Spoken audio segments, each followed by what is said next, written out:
Magandang araw, mag-isa nga akong mamimili ngayon kaya samahan niyo ako mga mare. Dada kasi ay bantay ng tindahan kaya hindi mo na siya makakasama. Kaya ako muna mag-isa ang mamimili ngayon. Nakalista na nga sa isip ko ang mga importanteng bibilhin ko kaya automatic na lang akong dadampot. Kung ano lang kasi ang wala sa bahay ay yun lang ang bibilhin ko.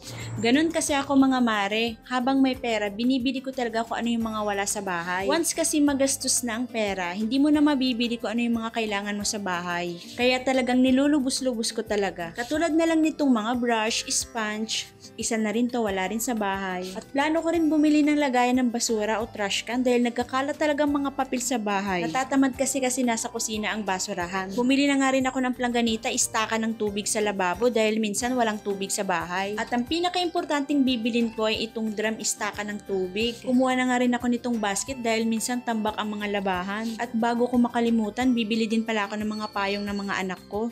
Dahil magtatag-ulan na naman. Tinulungan na nga ako ni Kuyang dalhin ito sa may cashier. Pumili na nga rin ako ng payong para sa akin. Ang napili ko. At ganito na nga lang ang bibilin ko para sa mga bata at para matibay-tibay naman at para magtagal. Madali lang kasi sa kanila yung isang payong. Ito nga ang naisip ko at medyo matibay-tibay naman. Siguro naman ay magtatagal na ito sa kanila.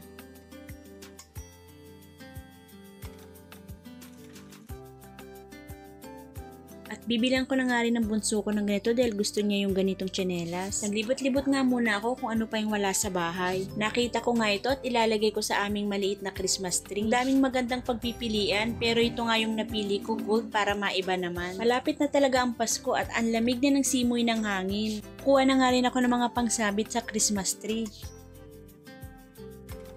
Tulad nitong maliliit na Christmas ball, konti nga lang ang bibilin ko dahil maliit lang naman yung Christmas tree namin. Magdadagdag na nga rin ako ng ganito.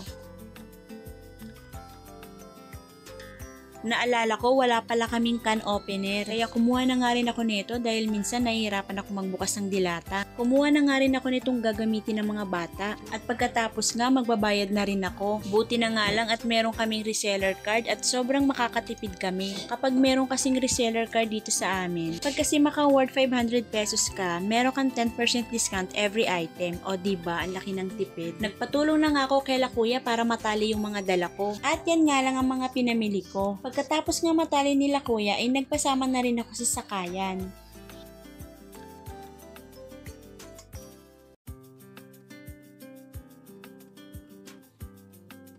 At yan lang muna. Thanks for watching. God bless!